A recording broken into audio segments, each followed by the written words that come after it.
우리가 이 땅 가운데 살아가면서 이 세상에서 허황된 거 있죠? 허황된 거. 그거 아니면 안 되는 일은 거의 없는 것 같아요. 다만 시간이 조금 걸릴 뿐입니다. 우리가 말을 할 때에 될 거야, 잘 될 거야, 잘 될 수밖에 없어. 이렇게 긍정적으로 말하면 정말 그렇게 됩니다. 누군가가 우리에게 어떤 가능성의 여부를 묻는다면 왜 우리에게 그런 것을 묻겠습니까? 그것은 아마도 이런 대답을 듣고 싶어서 묻는 것일 거예요. 저에게도 이제 가끔 찾아와서 묻습니다. 이거 어떻게 해야 합니까? 원하는 대답은 뭘까요? 네, 집사님 걱정하지 마세요. 하나님께서 인도하실 것입니다. 하나님이 축복하실 것입니다. 이 말 듣고 싶은 거 아니겠어요? 우리의 삶에 하나님이 도와주시면 안 된 일은 없습니다. 하나님께서는 하나님이 기뻐하시는 모든 일은 우리를 통해서 이루시겠다고 말씀을 하세요. 그래서 많은 사람들이 이런 말들을 듣기를 원합니다. 저도 마찬가지예요. 저도 이왕이면 목사님 될 겁니다. 잘 될 거예요. 잘 될 수밖에 없습니다. 이런 말을 들으면 힘이 나고 또 더욱 하나님 앞에 우리가 매달리게 되죠. 아모스 선지자는 남왕국 유다의 드고아라고 하는 지역 출신의 선지자였습니다. 그런데 이 남왕국 유다 출신이 북이스라엘의 북이스라엘이라고 하는 뜻밖의 지역에서 사역을 하게 됩니다. 또한 아모스는 에스겔이나 다니엘처럼 귀족 출신이 아니에요. 또 그는 선지자의 아들도 아닙니다. 그저 뽕나무를 재배하던 농부였습니다. 그런데 그가 하나님의 부르심을 받고 하나님의 말씀을 증거하는 종으로 그렇게 쓰임을 받게 되죠. 의의 인물이 하나님 앞에 쓰임 받는 것은 하나님의 부르심에는 제한이 없다는 거예요. 우리는 가끔 우리 자신을 바라보면서 그런 생각을 합니다. 나는 나이가 많이 먹어서, 나는 많이 배우지 못해서, 나는 아는 것이 없어서, 나는 믿음이 없어서 그렇게 포기하는 경우가 많이 있지만 하나님은 전혀 그렇게 생각하지 않으신다는 것이죠. 그리고 하나님의 택하심의 기준은 우리가 생각하는 어떤 인간적인 조건이나 외적인 자격과는 전혀 다르다는 것을 우리에게 말씀해 주세요. 사실 저도 마찬가지입니다.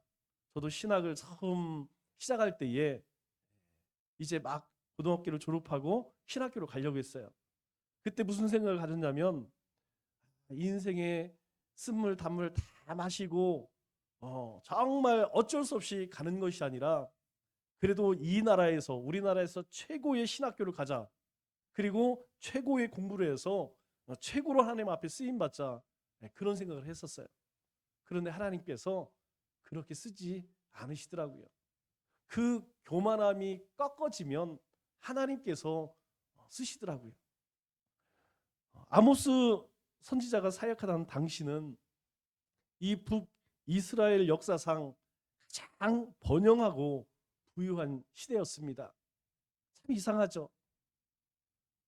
그러나 가장 풍요로웠으나 그 북이스라엘에는 하나님의 정의와 공의가 메말라 버린 시대였다는 것입니다. 하나님의 심판을 눈앞에 둔 지경에 이르기까지 하나님의 공의가 완전히 사라진 그런 시대였다는 거예요. 가장 풍요로운 시대에 정의가 메마를 수 있다는 사실이 바로 이 아모스 시대의 사람들이 우리에게 가르쳐주는 역사적인 교훈이라는 것입니다. 우리는 풍요가 우리의 삶을 지켜줄 것이라고 생각하고 더 큰 풍요를 추구합니다. 대부분 믿음을 잃는 경우는 핍박이 있거나 고난이 오거나 환난 때문에 믿음을 잃는 경우는 대단히 드물어요. 오히려 그러한 때에는 더 하나님 앞에 하나님의 은혜를 간구하며 믿음으로 나갑니다. 그러나 삶 가운데 조금씩 조금씩 풍요함과 부요함을 누리면서 우리의 신앙을 잃는 경우가 굉장히 많다는 거예요. 그저 우리의 심령 가운데 길가에 떨어진 것처럼 완악해서가 아니라는 것이죠. 가시덤불처럼 그렇게 싹을 틔우고 자라면서 이제 재물의 유혹들, 세상의 유혹들, 그러다가 돌밭으로 떨어지고 또 돌밭에서 길가로 떨어지는 경우가 대부분 성도들의 삶이라는 것이죠. 그러나 풍요가 아니라 공의가 우리를 지켜준다고 하나님은 말씀을 합니다. 만일 풍요와 함께 하나님의 정의가 지켜지지 않는다면 이 풍요는 우리를 무너뜨리게 하고 망하게 하고 하나님의 심판을 초래할 뿐이라는 거예요. 우리나라는 이제 가난은 어느 정도 이겨낸 것 같아요. 그러나 풍요는 이겨내지 못한 것 같습니다. 오늘 이 시대의 위기는 가난이 아니라 풍요를 이기지 못해서 찾아온 것이라는 것이죠. 배고픈 사람의 죄가 있고 배 부른 사람의 죄가 있습니다. 배고픈 사람은 자기의 배고픔을 해결하기 위해서 때로 부정과 도둑질을 행하게 되죠. 그러나 배부른 사람은 조금 다릅니다. 배가 고파서 악한 삶을 사는 것이 아니라는 것이죠. 배부른 사람은 자기의 이기심, 자기의 욕심을 채우기 위해서 죄를 짓는다는 것입니다. 하나님은 이러한 죄를 무엇라고 말씀하시냐면 가증한 죄라고 이야기해요. 같은 죄이지만 이러한 죄는 죄질이 더 나쁘다. 하나님께서 미워하는 죄다. 그렇게 말씀을 하십니다. 오늘 온 세상과 이 나라, 이 민족의 위기가 여러분 어디서 비롯되었을까요? 또 우리의 삶도 마찬가지입니다. 내 삶 속에, 내 가정 가운데, 삶의 터전 위에 위기가 어디서 왔을까요? 이 부유와 풍요의 죄가 바로 이 나라를, 이 세상을 이처럼 힘들게 하고 있다는 것이죠. 정의와 함께하지 않으면 풍요는 우리를 망하게 할 수 있습니다. 사람들은 더 큰 풍요가 우리의 풍요를 지켜준다고 말하지만 진정 풍요를 지켜주는 것은 하나님의 정의와 공의라는 것이죠. 그러나 이 정의와 공의를 지키는 것은 결코 쉬운 일이 아니라는 것입니다. 즉 하나님의 말씀을 듣고 지켜 행하는 일은 하나님이 주신 믿음과 함께 우리 삶에 결단이 없으면, 우리의 삶에 거룩함이 없으면 이것을 행하기가 대단히 어렵다는 것이죠. 북이스라엘이 가장 풍요로울 때 아모스 선지자를 통해서 하나님의 책망과 심판이 이르게 됩니다. 풍요로 인해서 부정과 부패, 탐욕과 음란이 난무하고 가난한 자는 멸시의 대상이 되어버렸습니다. 그래서 아모스 2장 4절 말씀을 보면 당시 정의가 메말라버린 시대상을 잘 엿볼 수가 있죠. 이렇게 말씀을 합니다. 여호와께서 이와 같이 말씀하시되 유다의 서너 가지 죄로 말미암아 내가 그 벌을 돌이키지 아니하리니 이는 그들이 여호와의 율법을 멸시하며 그 율례를 지키지 아니하고 그의 조상들을 따라가던 거짓 것에 미혹되었음이니라. 여기에서 유다의 서너 가지 죄라는 것은 그들의 죄가 서너 가지다 이런 말이 아닙니다. 이 말은 반복적이고 습관화되고 제도와 문화 속에 고착되어서 이제는 스스로의 힘으로 씻을 수 없는 죄를 의미하는 것이죠. 이미 유다 백성들의 삶 속에 하나님의 말씀을 거부하는 것이 일상화되었다는 거예요. 하나님의 말씀을 쫓아 사는 것이 일상화된 것이 아니고 하나님의 계명을 지키지 않는 것이 그들의 습관이 되어 버렸다는 것입니다. 이로 인하여서 그들 앞에 무엇이 주어졌습니까? 하나님의 진노와 심판이 이르렀다는 것이죠. 그러면 이 북이스라엘에 대한 죄가 어떤 것일까요? 아모스 2장 6절로 8절에 당시 이스라엘 백성들의 죄악을 고발을 합니다. 압축하면 이 세 구절 가운데에 그 내용들이 담겨져 있어요. 6절 말씀을 보면 이렇게 이야기합니다. 이는 그들이 은을 받고 의인을 팔며 신 한 켤레를 받고 가난한 자를 팔며, 이렇게 이야기해요. 당시 북이스라엘 백성들은 소중한 이웃의 생명과 인권과 삶의 가치를 신발 한 짝에 팔아버렸다. 하나님께서 이스라엘 백성들의 계명을 주신 이유가 무엇입니까? 너희가 이것을 지키면 나를 사랑하는 것이다. 하나님 사랑하라고 주셨습니다. 동시에 이와 같이 내 이웃을 사랑하라고 계명 주셨죠. 그런데 뭐라고 말씀합니까? 은을 받고 의인을 팔고 신 한 켤레를 받고 가난한 자를 팔며, 이웃에 대한 배려도 사랑도 용서도 사라져버린 시대라는 것이죠. 또 7절에 이렇게 말씀합니다. 힘없는 자의 머리를 티끌 먼지 속에 발로 밟고 연약한 자의 길을 굽게 하며, 가난한 사람들의 머리를 땅에 짓밟고 연약한 자들의 정의를 부정했다는 것이죠. 한마디로 이야기해서 양육 강식, 아비 교환 같은 세상이 되어버렸다는 거예요. 돈이 없으면, 힘이 없으면, 인맥이 없으면, 배경이 없으면 사람 취급을 받지 못하는 그런 시대가 되었다고 말씀합니다. 또 7절 하반절에 보니까 아버지와 아들이 한 젊은 여인에게 다녀서 내 거룩한 이름을 더럽히며, 기가 찰 노릇이죠. 아버지와 아들이 한 여인에게 다니며 욕을 보여서 하나님의 거룩한 이름을 더럽혔다. 여러분 얼마나 추악합니까? 또 8절 말씀을 보면 모든 제단 옆에 전당 잡은 옷 위에 누우며, 여러분 이 말씀의 의미가 무엇입니까? 여기서 저당 잡은 옷은 구약의 율법에서 아주 심각하게 금지하는 것이죠. 당시 이스라엘 백성들에게 겉옷은 이불과 같은 역할을 합니다. 특히 가난한 사람들에게는 아주 중요하죠. 가난한 사람들의 마지막 재산으로서 먹을 것이 없을 때에 저당 잡히는 것이 겉옷이죠. 여러분들에게도 말씀드렸죠. 우리 부모님들이 딸 아이들이 이제 성년이 될 즈음 고등학교 2, 3학년이 되면 금반지를 하나씩 해줍니다. 여러분 왜 해줄까요? 다른 게 아니에요. 위급할 때 쓰라고. 가난한 사람들에게 마지막 재산이 무엇이냐면 겉옷이에요.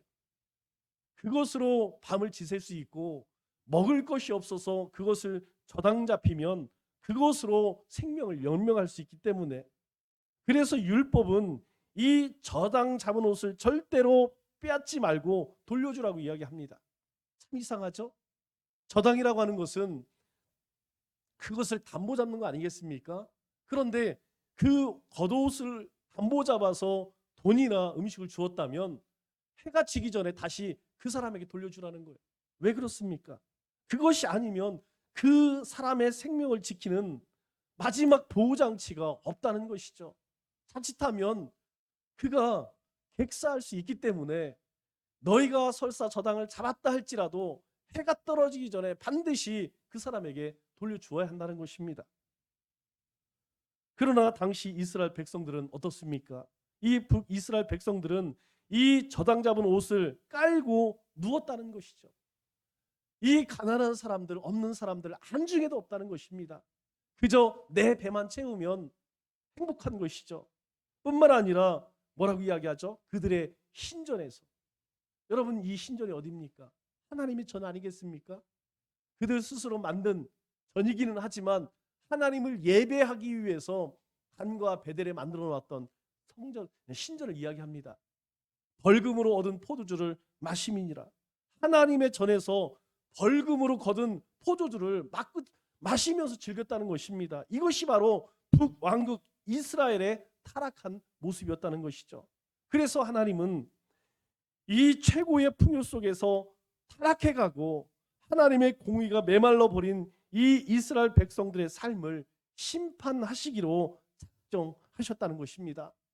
우리 아모스 1장 2절 말씀을 보면 하나님이 이렇게 말씀합니다. 여호와께서 시온에서부터 부르짖으시며, 하나님께서 시온에서부터 부르짖으시며 예루살렘에서부터 소리를 내시리니 목자의 초장이 마르고 갈멜산 꼭대기가 마르리로다. 하나님께서 이스라엘 향해서 소리를 내시고 부르짖으신다는 거예요.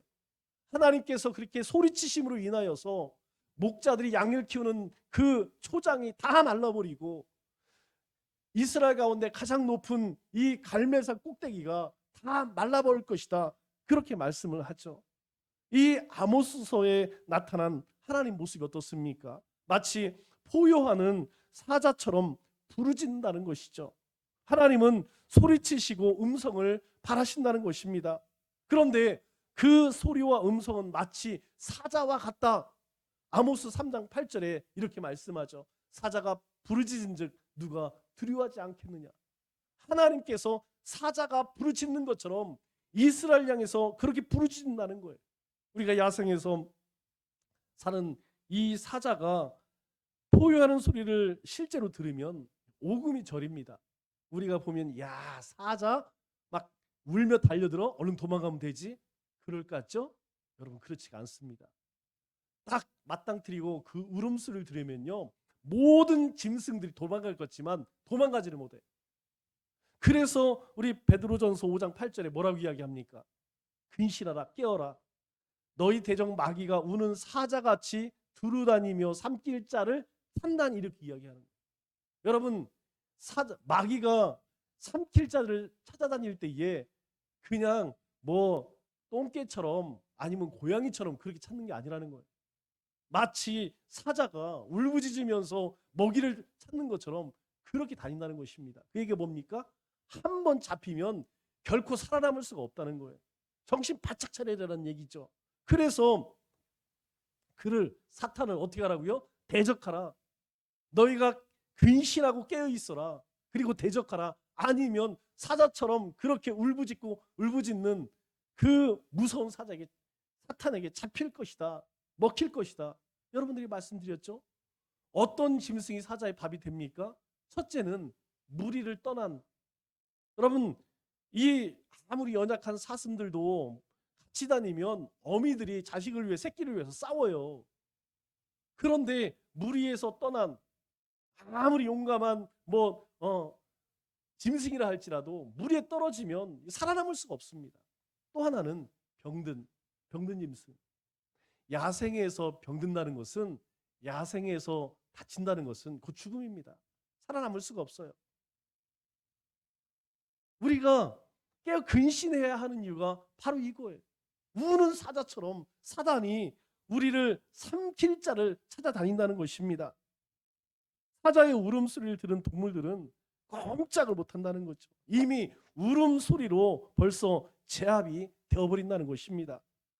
하나님이 심판을 경고하는 음성은 마치 사자의 소리와 같이 우리에게 들려주신다는 거예요. 부인할 수 없는 소리와 듣지 않을 수 없는 소리로 우리에게 들려주신다는 것이죠.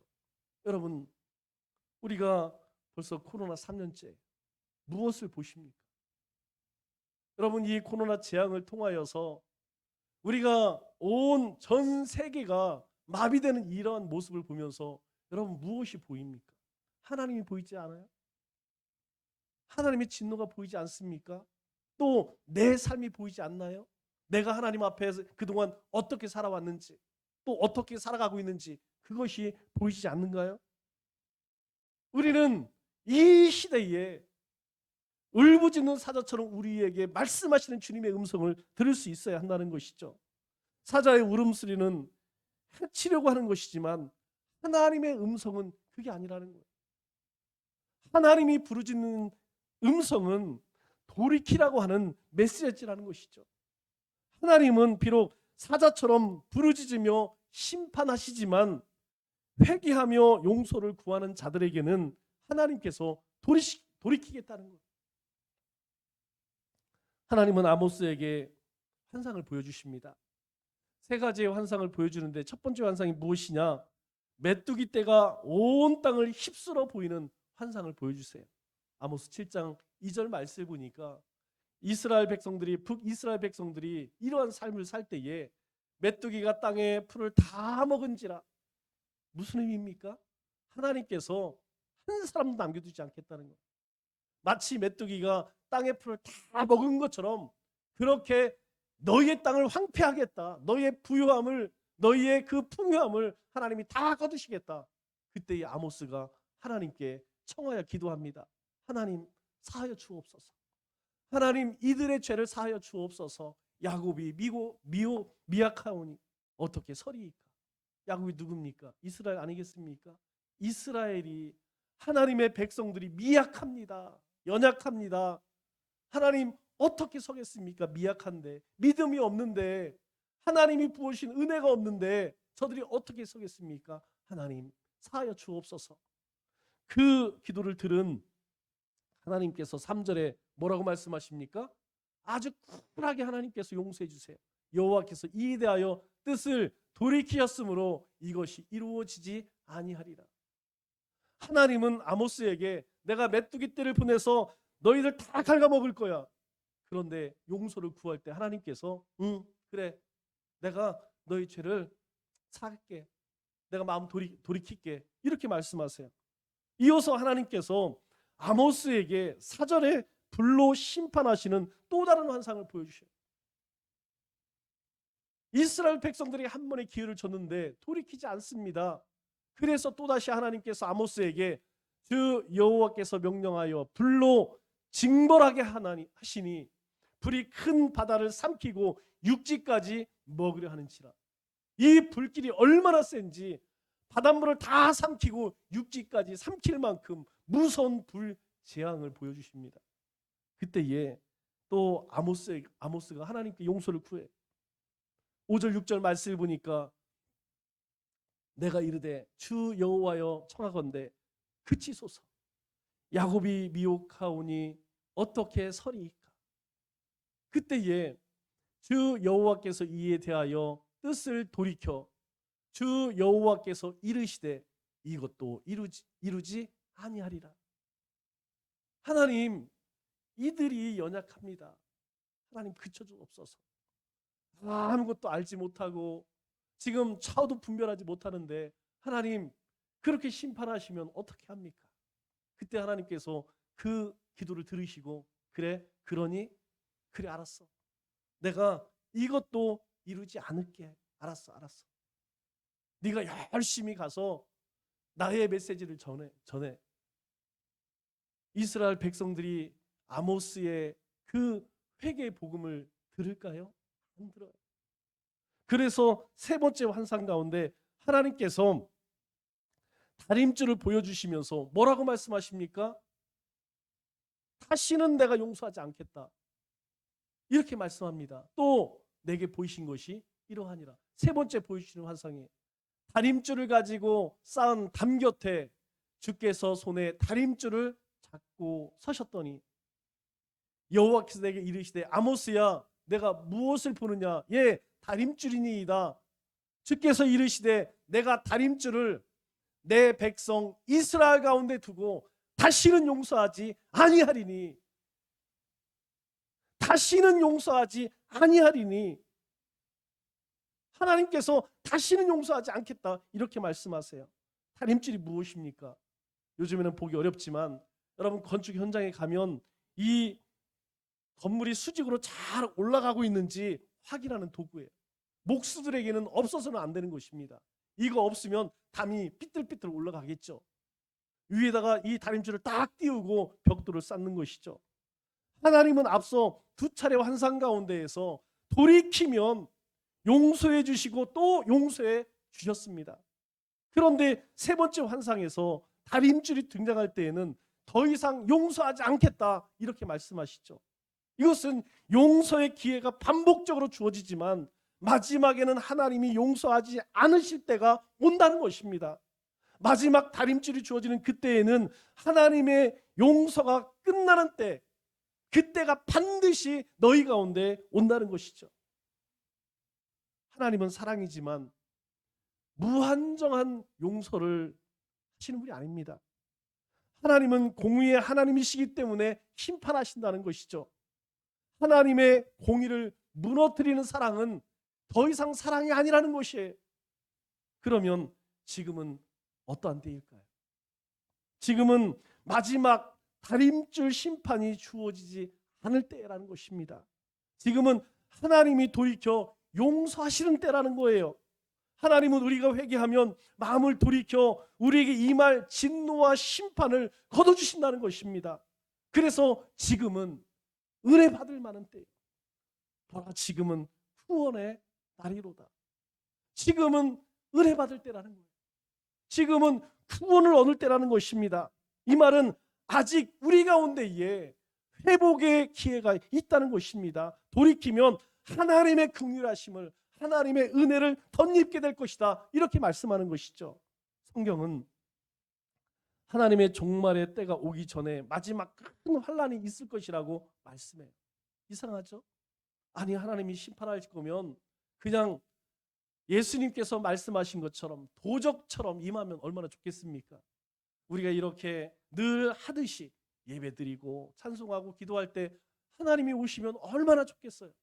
그런데 그렇게 하지 않으신대요. 주님이 오시는 그때에는 오시기 이전에 환란이 있을 것이라는 것입니다. 그러면 왜 환란을 주실까요? 환란을 주시는 이유는 바로 마지막으로 우리에게 돌이키기 위함이라는 거예요. 여러분, 그때는 언제인지 모릅니다. 그러나 중요한 것은 우리의 삶에, 우리가 이 세상 가운데 살아가면서 만일 환란이 찾아온다면 그것이 어쩌면 하나님께서 나에게 주시는 마지막 경고의 메시지, 마지막 은혜의 말씀일 수도 있다는 것이에요.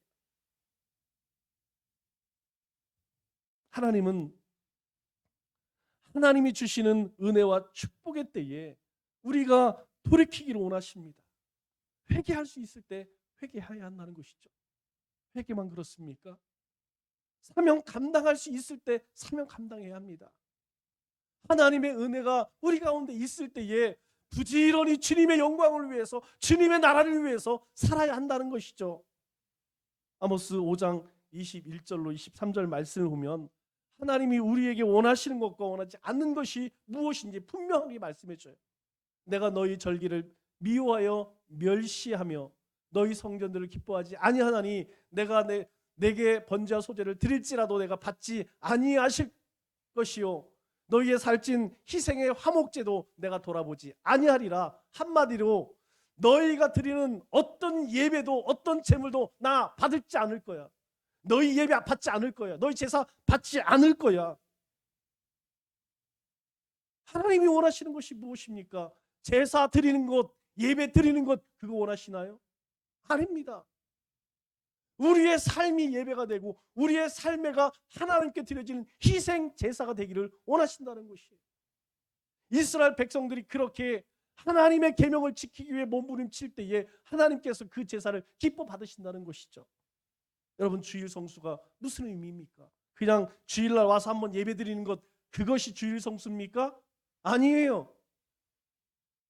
나머지 삶, 야, 주일날 내가 교회 갔다 왔으니까 오늘부터는 내 마음대로 살자. 여러분, 그것은 주일 성수가 아닙니다. 주일 성수는 우리가 주님 앞에 이렇게 예배드리고 거룩하게 지낸 것처럼 나머지 6일도 하나님의 거룩함을 추구하는 사람, 그것이 포함되어져 있다는 거예요. 예배만 그런가요? 물질도 마찬가지입니다. 물질도 하나님 앞에 11조 드렸으니까, 예물 드렸으니까 나머지 돈은 내가 먹고 싶은 거 쓰고 싶은 거 마음대로 쓰자. 그거 아니라는 거예요. 내가 열에 하나 하나님 앞에 드린 것처럼 열에 9도 그렇게 거룩하게 쓰자. 하나님이 기뻐하는 곳에 그렇게 사용하자. 하나님 주신 달란트는 어떻습니까? 하나님 주신 헌신은 어떻습니까? 하나님 주신 시간은 어떻습니까? 하나님 앞에 성별이 들었다면 나머지 시간도 나머지 달란트도 하나님의 영광을 위해 쓰겠습니다. 그것이 바로 하나님이 원하시라는 것이에요. 그러나 이스라엘 백성들은 그렇지 않았습니다. 그래서 하나님 뭐라고 말씀하세요? 네 노랫소리를 내 앞에서 그칠지어다. 나를 찬양하는 너희의 노랫소리를 제발 내 앞에서 그쳐라. 듣기 싫다. 너희가 삶은 엉터리로 살면서 내 앞에 나와서는 거룩한 척. 요즘 우리가 큐티 말씀을 묵상하면서 무슨 이야기가 계속 나오죠? 율법교사, 바리새인들, 화했을진저 왜 책망을 받습니까? 그들은 외식하는 자들이라는 거예요. 가식자들이라는 거예요. 겉과 속이 다르다는 거예요. 겉으로는 율법을 잘 지키는 것 같지만 전혀 그렇지 않다는 거예요. 그런데 오늘 이 시대의 성도들은, 이 시대의 그리스도인들은 어떻습니까? 신앙의 가장 기본이 되는 예배조차 드리는 것도 버거워한다는 거예요. 예배하는 것, 기도하는 것, 전도하는 것, 이것이 큰 일인가요? 대단한 일입니까? 아니에요. 이 일은 너무나 당연한 일입니다. 이것은 우리의 신앙 고백이에요. 내가 하나님을 사랑합니다. 내가 하나님을 전심으로 섬깁니다 하는 믿음의 고백이 무엇입니까? 예배 아니겠습니까? 그런데 점점 예배 드리지 않아요. 예배 자리에 나오는 것을 귀찮게 여깁니다. 하나님의 순위에서, 우리의 인생의 순위에서 예배 드리는 것이 2번, 3번, 그것도 아니에요. 5번, 6번째로 밀려요. 기도하는 것이 너무 힘듭니다. 전도하는 것은 이제 시대가 이러니까 이건 불가능한 일이 되어버렸어요. 불가능한 일이 되어버렸어요. 나는 할 수 없는 일이 되어버렸어요. 그래서 하나님이 아모스를 통해서 우리에게 주시는 핵심 말씀이 무엇입니까? 오늘 본문 다시 한번 볼까요? 다 같이 한번 같이 읽겠습니다. 시작. 오직 정의를 물같이 공의를 마르지 않는 강같이 흐르게 할지니라. 하나님의 공의가 세상에 흐르는 이유는 그것이 하나님의 사랑에서 나왔기 때문이라는 거예요. 하나님의 심판은 우리를 향한 미움에서 비롯된 진노가 아니라는 것입니다. 오히려 하나님의 경고와 심판은 우리를 사랑하시는 하나님의 무한한 사랑에서 나왔다는 것이죠. 또 하나님은 정의와 공의를 뭐라고 이야기합니까? 항상 물처럼 강처럼 흐르게 하라. 물처럼 강같이 흐르게 하라. 흐르지 않는 물은 썩기 때문에 생명이 살 수 없습니다.